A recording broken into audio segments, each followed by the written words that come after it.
Stephen Cohen. Is anybody here old enough to remember the expression fog of war? I think it may have originated in World War I, I'm not sure. But then when you get a war, you have a very difficult time getting reliable information about what's going on. There are several narratives about the Syrian civil proxy war, and that's what it is. A lot of great powers, or would-be great powers, involved in Syria. The United States and Russia are involved in a proxy war there. It's a civil war. The account Mr. Roth just gave is only one of two or three competing narratives. One narrative is, and in war, innocents die. That's why we're all anti-war. He says that the Russians joined with the Syrians in deliberate war crimes.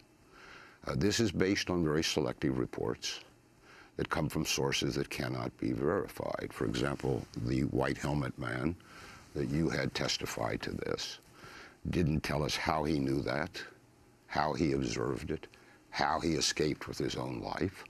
Moreover, there are people who doubt the reports that come from the white helmets, that they have an agenda. So the rest of us are left here trying to weigh the different narratives. Mr. Ross is a very extreme set of accusations.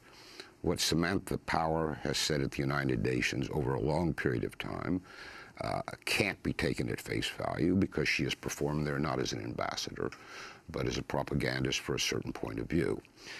The problem here is that what's the alternative to ending the siege of Aleppo? Now, you, Amy, Mr. Roth, and the New York Times have dropped the word jihadist and terrorist from your narrative. I don't know if you're aware you've done that. You may have done this because the New York Times, until September, why was September important?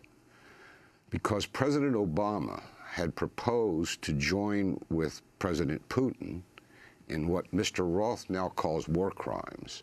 That is, a military alliance against the people who were holding Aleppo captive, and they called them terrorists.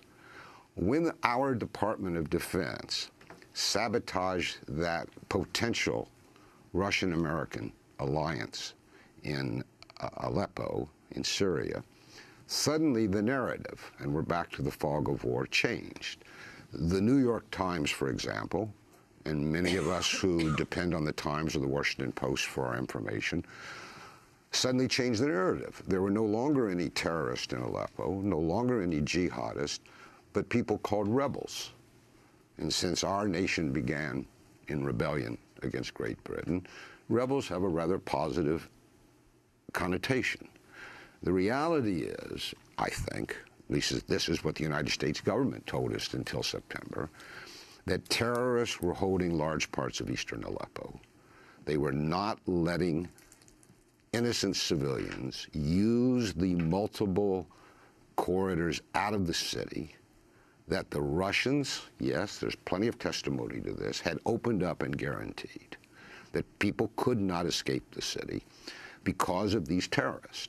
Then suddenly, when the American, Russian, Obama's plan to cooperate with Putin there disappeared, apparently all the jihadists and the terrorists disappeared. So